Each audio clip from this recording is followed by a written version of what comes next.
de sang sur les chaînes de Jean Bersan, traces de sang sur les méandres, tout l'âme nos cas.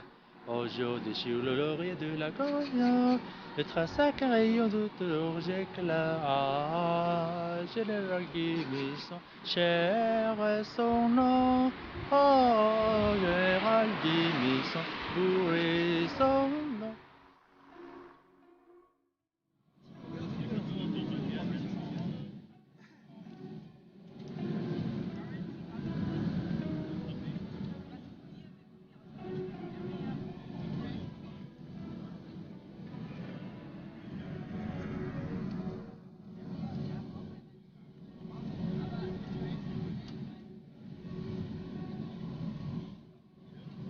This is a journey like no other. After several months of wrangling with the North Korean authorities in Paris, we obtained a visa for Pyongyang. As soon as we arrived, the scene was set by a compulsory photo shoot.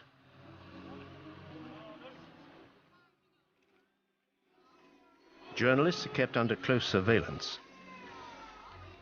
To go to North Korea is to accept the presence 24 hours a day of guides who are guarantors of the country's good image.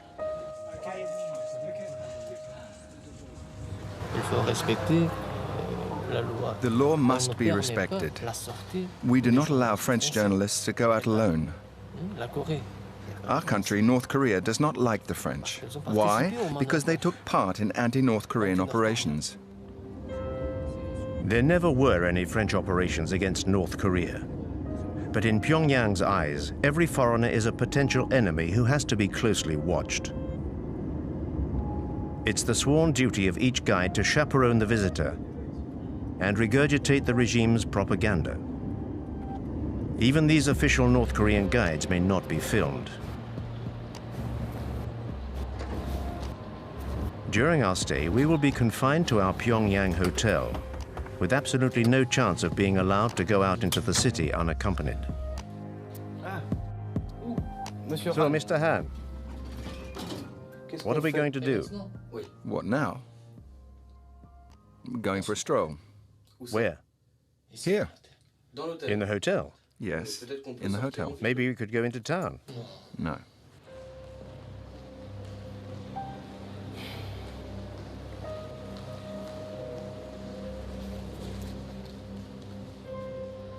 Having spent several hours wandering around the hotel lobby, we finally get authorization to go out. Any trip is pre-programmed and serves the objectives of the propaganda machine. The house where the founder of the nation was born reminds foreigners of President Kim Il-sung's heroic deeds and helps to affirm the family's legend. When she was 14 years old, the president left his native home, Mangyongdae, firmly determined not to return before Korea became independent. Since then, the president led the 20-year-long arduous anti-Japanese armed struggle to a shining victory and finally liberated our country. So our country... Hundreds of North Korean soldiers are taking part in a mandatory pilgrimage to honor the eternal president's memory. From the grandfather, Kim Il-sung, to the present incumbent, his grandson, Kim Jong-un, the leaders are as one in official pronouncements. Well, we now have the respected Comrade Kim Jong-un as our supreme commander. He is exactly like the President Kim Il-sung and the great General Kim Jong-il in his ideal leadership and in his humanity. So our Korea will always emerge victorious in the future too, under the wise leadership of the respected Marshal Kim Jong-un.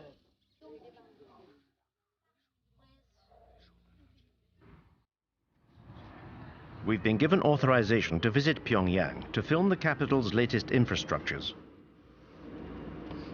The authorities are keen to airbrush the image usually associated with this country: a totalitarian regime, a family dynasty, and brutal repression. This shiny, brand new hospital is exactly the sort of publicity the regime wants.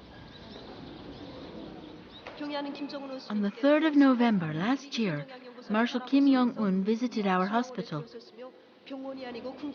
He was very happy. He said he felt like he was walking into a palace. Look at that chandelier up there. That is our emblem. It represents a woman's bust. This is the room which our glorious leader Kim Jong-un visited on the 3rd of November. Come in.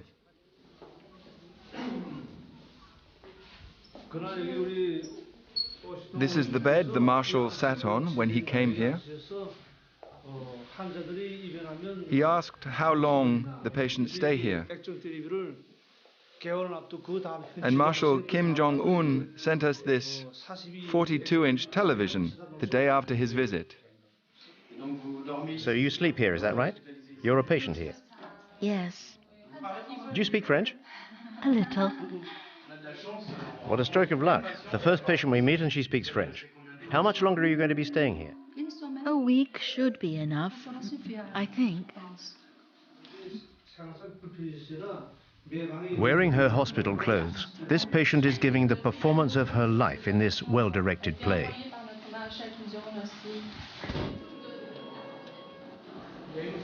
Is that a power cut? But reality soon kicks in again. Do you often have power cuts? No, very rarely.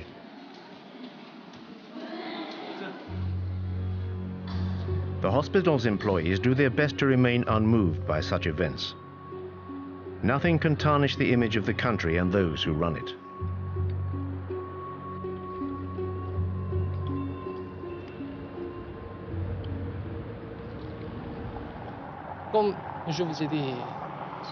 As I said to you this morning, our country is at loggerheads with the USA, Japan, and South Korea.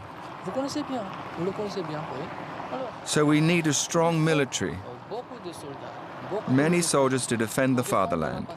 There is always tension in the Korean peninsula.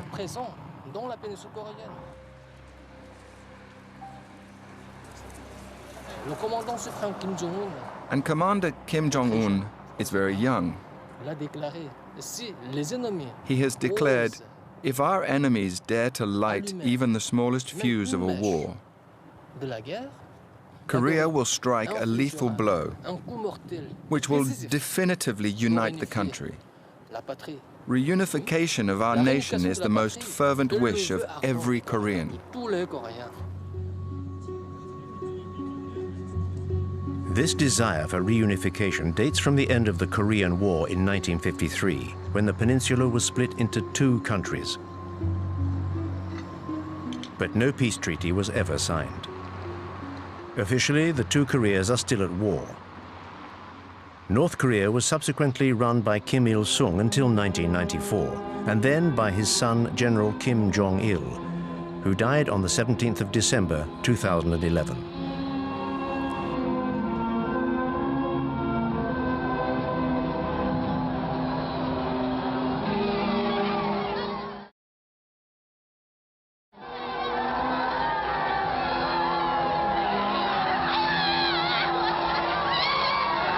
Kim Jong-un, son of the late Kim Jong-il, has been in power for 3 years. In life or in death, the Kim dynasty's power over 24 million North Koreans endures.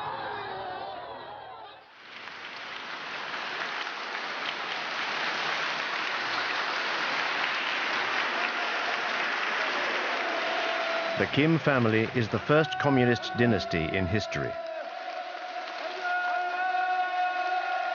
The new incumbent was presented to the people as a natural successor. Barely 30 years old, Kim Jong-un was quickly awarded the titles of Supreme Commander and then Marshal, and set about consolidating his power. Kim Jong-un's accession to power gave birth to a new hope in the hearts of the North Korean people.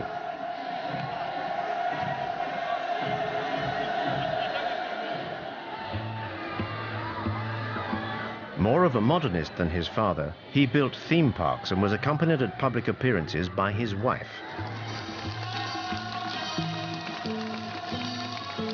No North Korean leader had ever been seen to be so liberal before.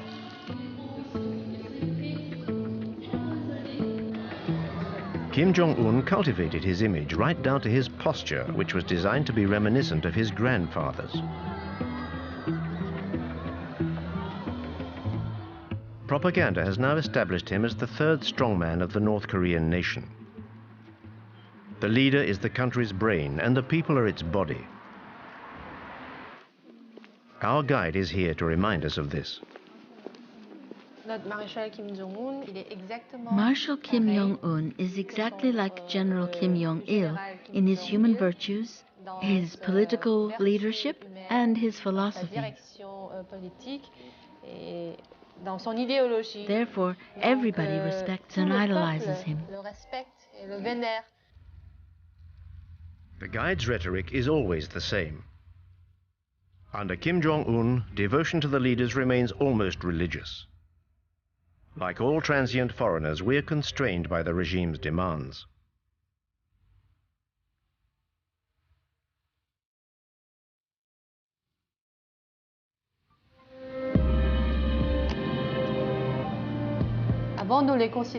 Before, we thought of them as leaders or heads of state. Now, we think of them as our family's fathers, be it children or old people, be it men or women. The entire Korean nation considers them to be our fathers. In his 3 years of absolute power, Marshal Kim Jong-un, like his father and grandfather before him, has become part of the intimate fabric of Korean families. This retired scientist and her granddaughter are typical of this devotion to the regime. What are your feelings towards the Marshal? Like everyone else, I feel that Marshal Kim Jong-un is the embodiment of our destiny. He is our future and a father to us all.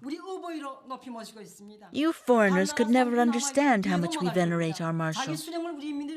The whole Korean population places its future and destiny in his hands. It is thanks to Marshal Kim Jong-un that I am wealthy and can live like this.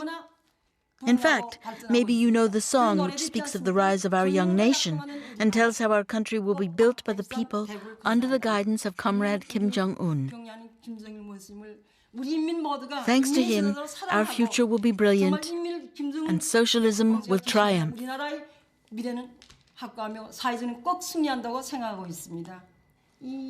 How about a song?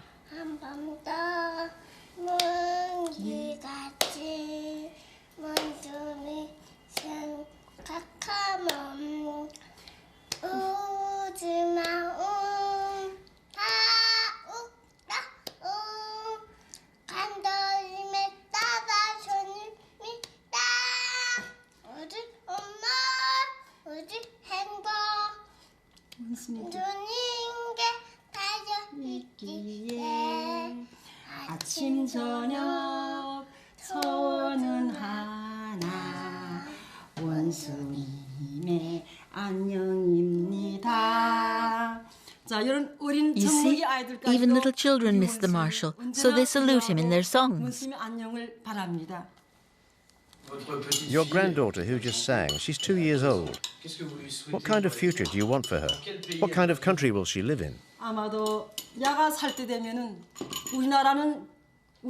I feel sure that she will live in a strong and prosperous country that will incarnate the might of Mount Baekdu. That she will live in a world where she will have no cause to envy others.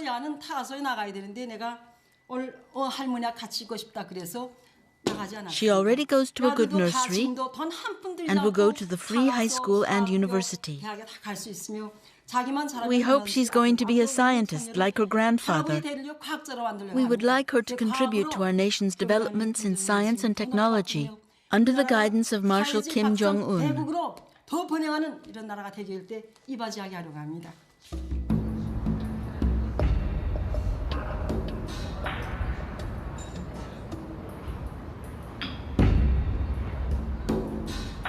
Under Kim Jong-un, the nation's future elite is being coached in Pyongyang's model schools. Here, the children of families close to the nucleus of power will one day become musical virtuosi. We teach the children piano. But out of 30 pupils, only a few will be selected for the National Academy of Music. Some will become pianists, and others will just become composers or singers.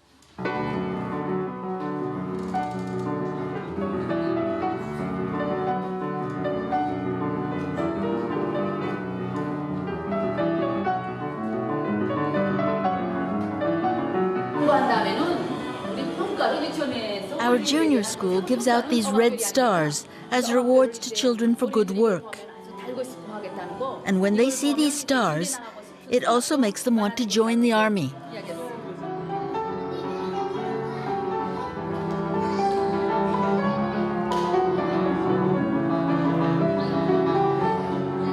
In this way, youth is molded to the regime's ideology from an early age and plays a vital role in its propaganda. The children have to be adorable. They're cosseted and well-fed. These are the regime's privileged few, the keepers of its eternal future.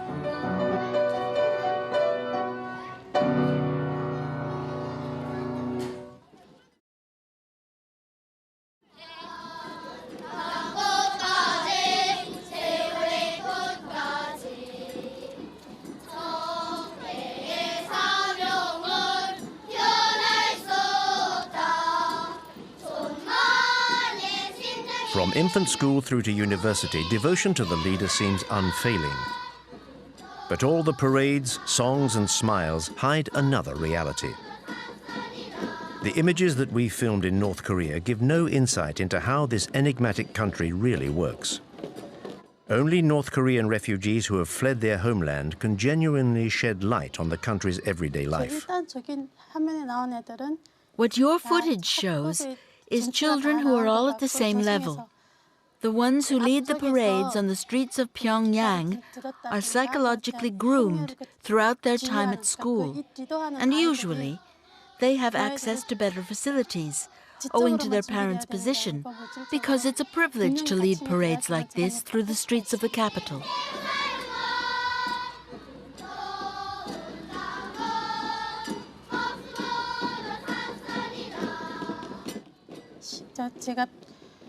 The difference between the kids from Pyongyang and the kids from the countryside is their size.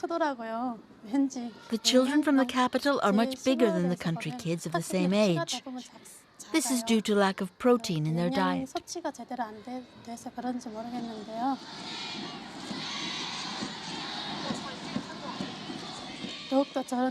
Now a whole host of new songs glorifying Kim Jong-un is being taught to the children. And they teach them to us, their parents. If children sing any song that is in any way critical of North Korean socialism, they're censured in front of their classmates.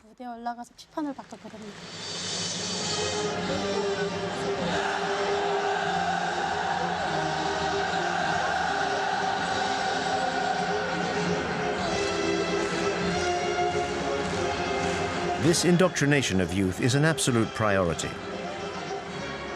At the heart of this education lies a rabid patriotism.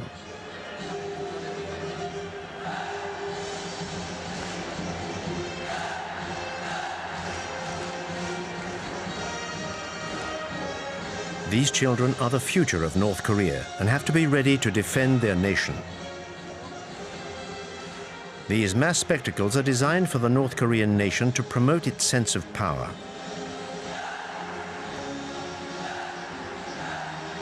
These 20,000 young participants are all members of families fiercely loyal to the regime.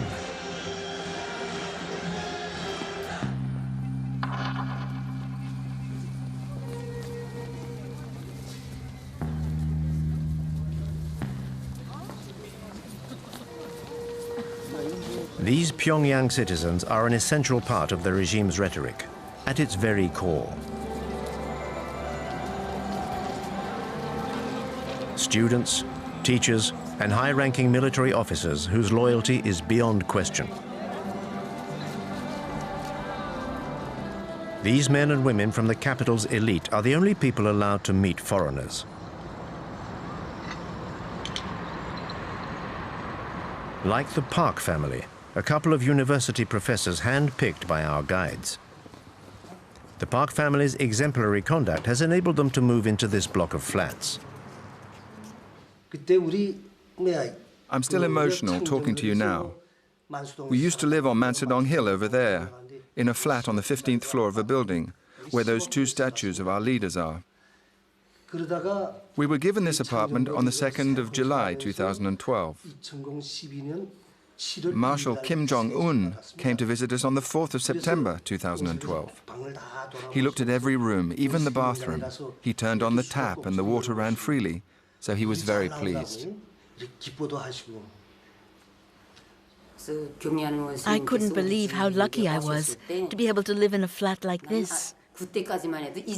When our Marshal Kim Jong-un visited us, I even asked him, "Dear leader, why is it that a family like ours is allowed to live in such a luxurious apartment?"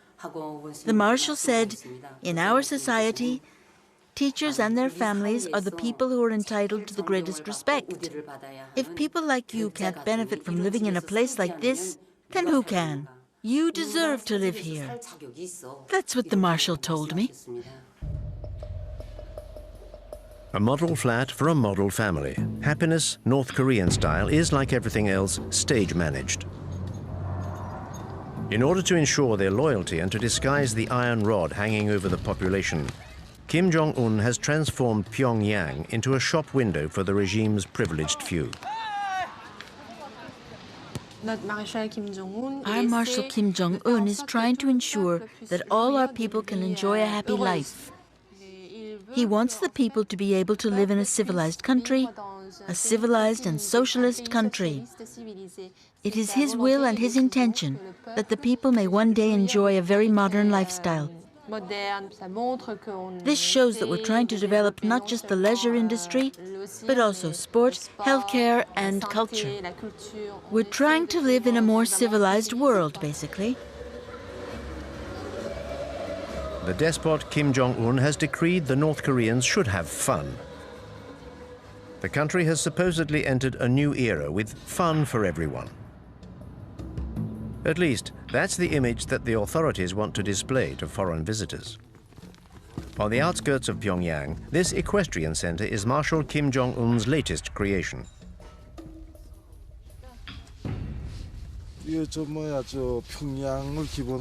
This equestrian center is for the benefit of everybody: workers, employees, old people, and even small children. Nothing is left to chance. There's no room for improvisation. I'm on my way. They want to see the merry-go-round. Get everything ready quickly and let the others know. We're on our way.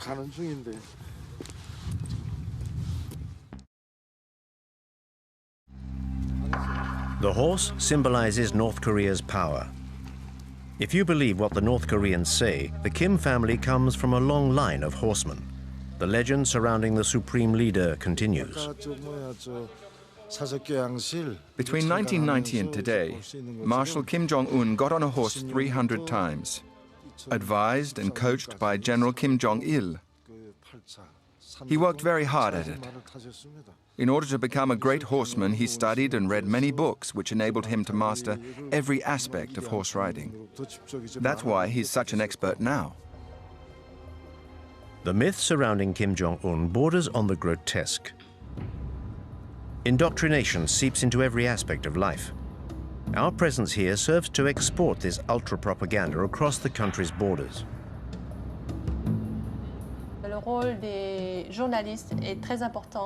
The role journalists play is very important. That's why we're taking the documentary you are making of our country so seriously. We hope that you will take what we have told you and turn it into a fair and objective documentary. Part of the schedule for the day is a visit to Marshal Kim's latest folly, a ski resort 200 kilometers from Pyongyang. His time studying in Switzerland gave him a taste for winter sports. The regime has spent $300 million on the construction of this complex. But Kim Jong-un has also achieved his objective of circumventing the embargo on leisure goods imposed by the international community. We have 10 ski slopes here at the Masik Resort, 9 for professional skiers and 1 for beginners. We started building these slopes in May 2013, and we finished on the last day of December 2013. That's what the marshal required, and we achieved it. Our leader even promoted our resort all over the world.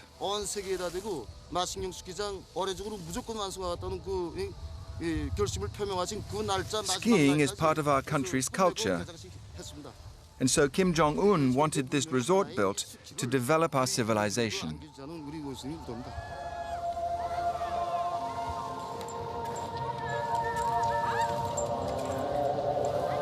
But who in North Korea can afford the luxury of a holiday here? No one is willing to explain the circumstances of their stay here. The resort was designed with the people in mind, and the prices too have been set with the people in mind. In Marshal Kim Jong-un's socialist country, money remains a taboo subject. Only 5,000 North Koreans are estimated to have the means to use this resort.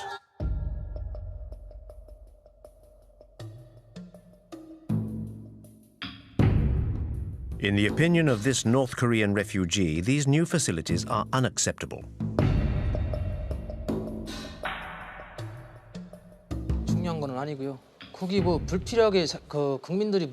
It's all so ridiculous. People are starving to death, and these facilities are only for rich people from Pyongyang and no good to anyone else. The reality is that people in North Korea are suffering.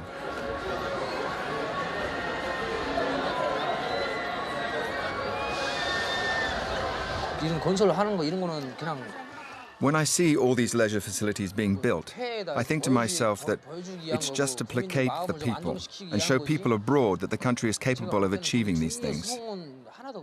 All the money spent on building these things could have been redistributed throughout the population. This is just throwing money out of the window. North Korea's economic difficulties do not stop the regime from spending money hand over fist. Every 2 years, Pyongyang puts on a film festival open to foreigners. This is a way for the authorities to present an image of cultural and material prosperity to the world.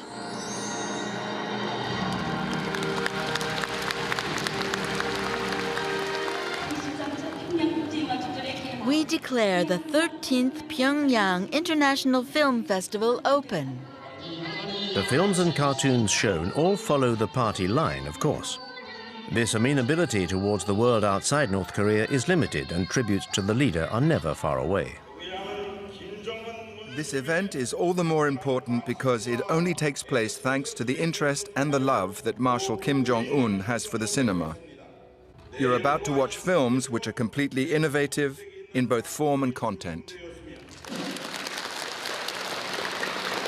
North Korean cinema has a central role in the propaganda machine. It educates even before it entertains.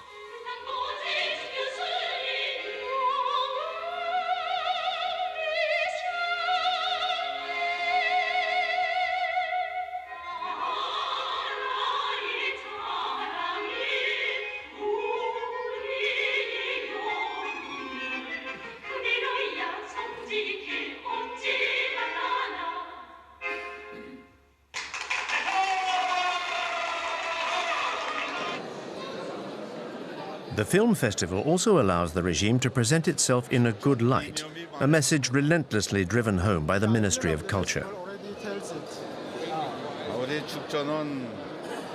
We want independence, friendship, and peace between peoples.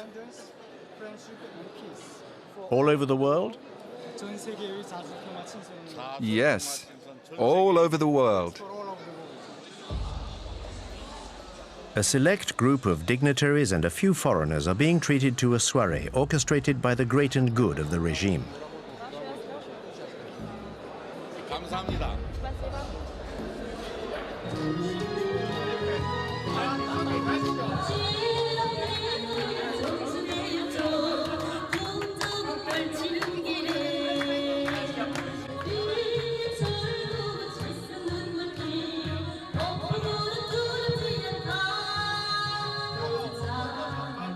But behind this facade of a smiling, prosperous North Korea, the regime maintains control over every citizen's life.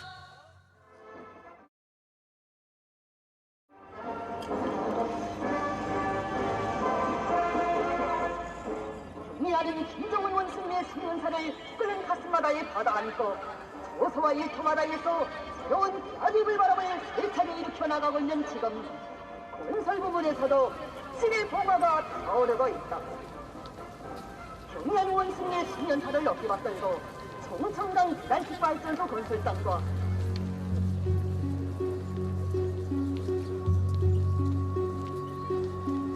In this country of supreme leaders, even the smallest event is an opportunity to pay tribute to the leadership.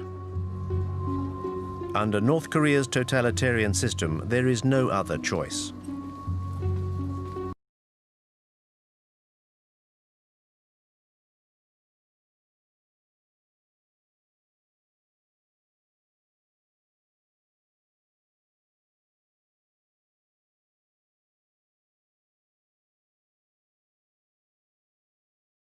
The 60th anniversary of the end of the Korean War, the population of Pyongyang is requisitioned to pay tribute to its army.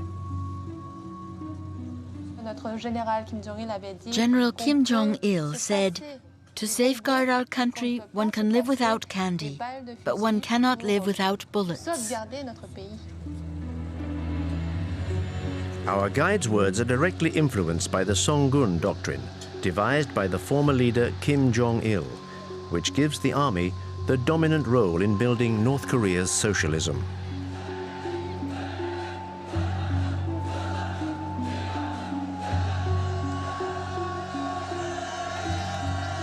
Like his father, Kim Jong-un perpetuates the tradition of large public parades. In this way, he sets the scene for his own power and that of North Korea.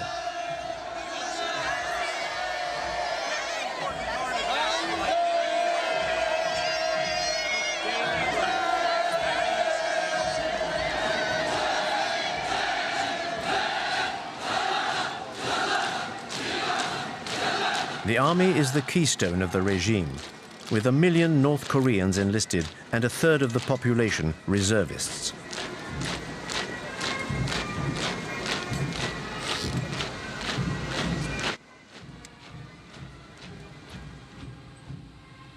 북한의 열병식은 독특한 대열 방식입니다. These parades are quite remarkable.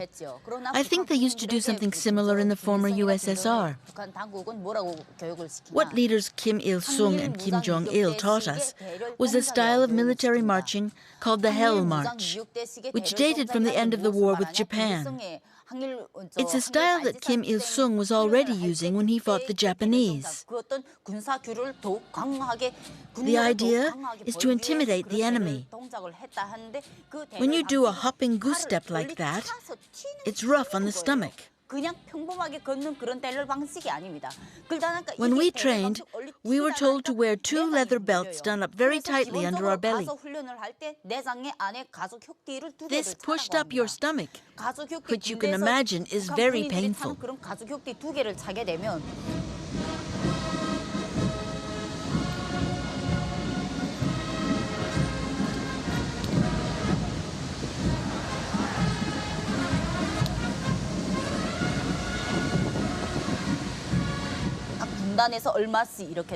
I took part in training for these parades while I was a student at military college. But a few days before the parade, I contracted paralysis in my legs because of the hopping. So I was unable to take part and had to go back to college. The training is extremely hard. It felt like being a prisoner in a labor camp. And in North Korea, not to be able to take part in the parades is very shameful.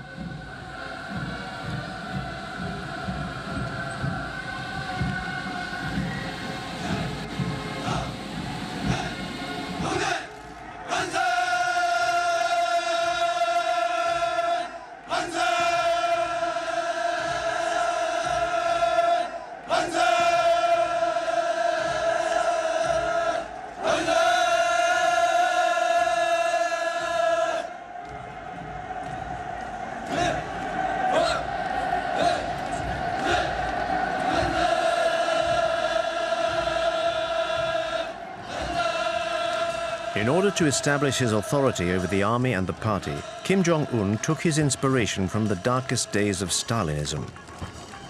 In December 2013, the young dictator began a violent purge of the state's apparatus.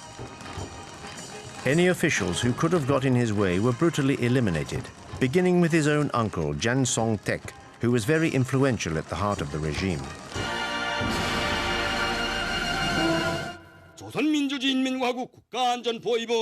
The Special Military Tribunal of the Ministry of State Security of the Republic of Korea has found the accused, Jang Song-taek, guilty of acts of subversion against the state. His goal was to overthrow the power of the proletariat by aligning himself with our ideological enemies. This crime carries the severest penalty under Article 60 of our Penal Code. This upstart, this traitor to the revolution, is condemned to death. The decision is to be implemented with immediate effect. Jang Song-taek was shot, according to the party line, for fomenting a coup d'etat. He was said to be overly immersed in commercial activities with China. Any hope of the regime relaxing its approach was definitively snuffed out. Kim Jong-un has asserted himself as a warlord. His frequently bellicose directives are followed to the letter by North Korea's soldiers. After the Kim Jong-un regime took power, training became more and more intense. He was determined to crush South Korea by force. He was very insistent on the weapons we had to use and ordered us to use all our ammunition on every training drill. I remember the directives changing when he took over. We had to go up into the mountains more and more often for training sessions, 2 or 3 times a week. And everything changed from a military equipment point of view. We got new and better munitions, like armor-piercing bullets. I think Kim Jong-un wants to prove to Koreans that he is capable of preparing the country for a war against South Korea.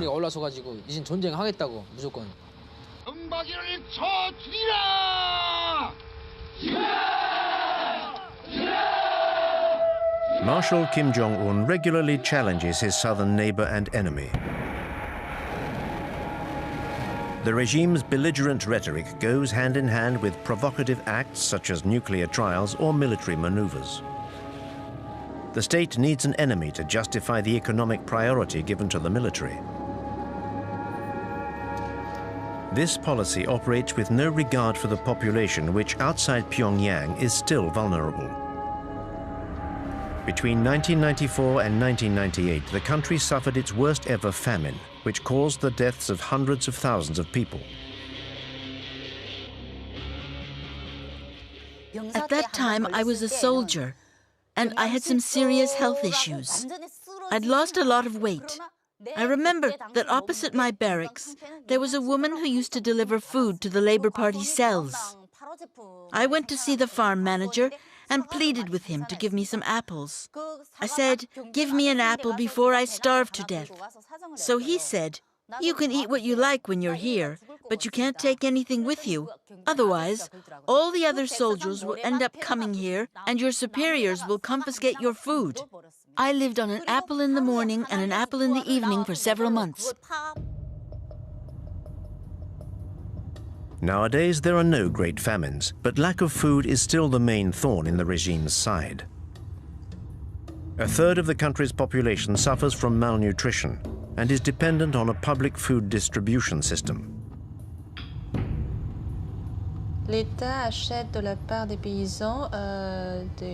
The state buys cereals and other foodstuffs from the farmers at a low price and then redistributes them among the population. Depending on the number of people in the family, they get more or less food. More is given to families where there are adults. The regime is still incapable of feeding its people, but is keen to convince us that the opposite is true. Our journey now takes us on a visit to a naturally exemplary farm. These are the details commemorating our visits from General Kim Jong-il, who came 15 times to give us new instructions. His advice when he was here enabled us to improve production. He was very pleased. The general said, at first, the soil here was bad, but the good work of our farmers has allowed us to increase productivity. General Kim Jong-il himself said that our farm should become a model to the rest of the country. This model farm looks more like a ghost farm. According to the manager, 850 farmers work here. We do not see a single one. This dilapidated greenhouse is the regime's attempt to convince us of how modern its agricultural system is. In fact, what we produce here is mainly for the local population. We don't get involved in how many people we distribute vegetables to. There is an organization above us that calculates this and then gives us production targets for the year.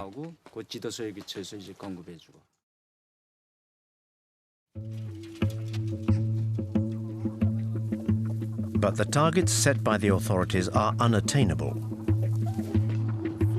In order to help the farmers, the regime takes its inspiration from the Maoist model and sends the army into the fields. As soon as our training is over, we go into the country to work with the farmers. We usually help with pricking out rice or planting corn. Every regiment is billeted to a farm near its barracks. The commanding officer might say, this barracks, you go to this farm or whatever. After the corn harvest at the end of October or beginning of November, we return to barracks to start our winter training. In March 2012, Kim Jong-un introduced a reform which allowed farmers to keep half of what they grew. But a lack of fertilizer and farm tools prevents the country from being self-sufficient, and this fundamental principle remains out of reach.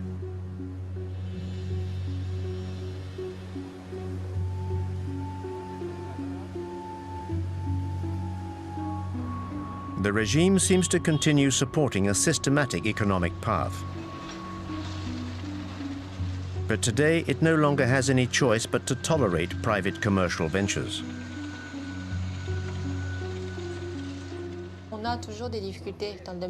We still struggle economically. There are still obstacles to overcome, but under our marshal's leadership, everyone can enjoy a stable lifestyle.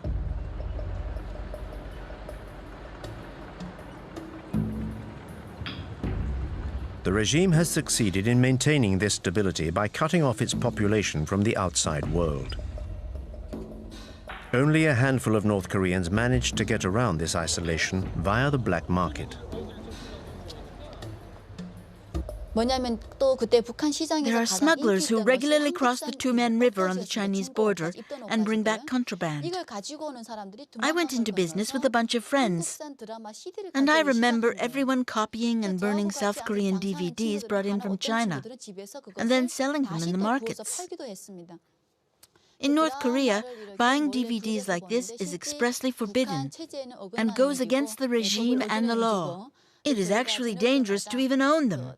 But there are fewer controls in the evening, so people get together around 10 or 11 and stay up until dawn watching recordings of popular TV series. I remember a very popular South Korean series which showed a casino in a capitalist country. You saw money changing hands, which we'd never seen before. Because all you see on North Korean television is documentaries about Kim Il-sung and Kim Jong-il. And it's still the same today. But in those South Korean series, I saw apartments and wardrobes full of clothes and shoes. The North Korean regime keeps on telling us that South Koreans are very poor.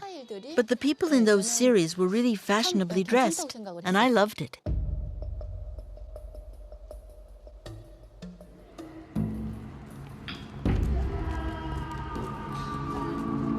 According to these refugees, this new merchant elite could be the catalyst for change within the country. This may explain why control over the population has increased since Kim Jong-un's accession to power. North Koreans have absolutely no chance of leaving the country legitimately. So despite the risk, many try clandestinely to cross the border into China. 처음 탈북해서 와서 중국에 있는 브로커를 만나서 The first time I fled North Korea, I met a middleman when I arrived in China and was sold to a Chinese farmer. 중국 공안 기관들이 When you're on Chinese soil, you're considered an illegal immigrant and not a refugee. 이민자로 취급도 안 해주고요. 그래서 그냥 북한에서 I ended up 왔다는 getting caught, 이유만으로 and the 공안 Chinese 기관에서 authorities sent me back to North Korea. 보내줬어요. 그래서 거기에 가서 제가 I was sent to a labor camp for a 1년 year. 동안 감옥 생활했고요. I was beaten for 3 days. 때부터 처음부터 공포를 주기 위해서 The first few days are meant to frighten you and make you confess your crimes. 그렇게 맞은 사람이 공포를 가진 Once you've 사람인데 confessed, 솔직하게 you're 자백을 sent to a 한다. labor camp 처음에 or 3일 to 동안 prison. 겁을 줍니다. 잠도 안 재우고. 그래서 저도 When they were torturing me, they prevented me from sleeping, 제가 채우고 and they hit me here, in the eye. 거기에서 일단 자백이 이루어지면 When I was a border guard on the Tumen River, it was my job to catch fugitives. We were posted along the Chinese border in groups of 3. When we caught a fugitive, we took them to our guard post, where we recorded the time and date at which we'd captured them. Then the fugitive was interrogated by our boss and transferred to the Department of Security. If the prisoner was starving, we could be lenient. Otherwise, they were sent straight to prison or the labor camp. All I did was hand them over to my superiors. We were rewarded for each fugitive we caught.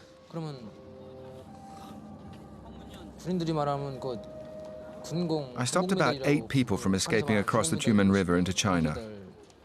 If you catch 1 fugitive, you get a medal. If you catch 5 in the same year, the Labour Party awards you prizes and even holidays so that you can go home and see your family. 김정일이 당 있잖아요. 조선노동당에 입당시켜주고.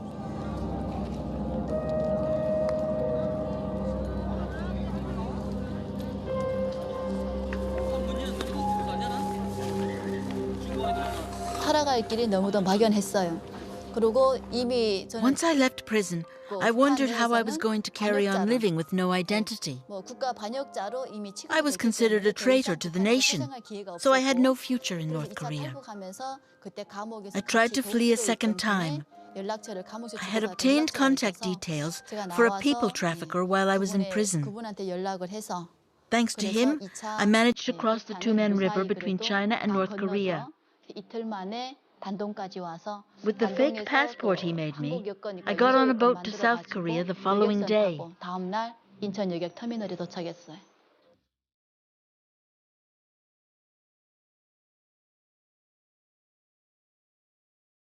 The ruthlessness of the regime and the disastrous economic situation have forced over 200,000 North Koreans to flee their country. 25,000 have made it to South Korea. Despite some early hope, Kim Jong-un's accession to power has not changed the nature of the regime. Never before has the contrast between the reality of this country and the image it tries to portray been so glaringly obvious.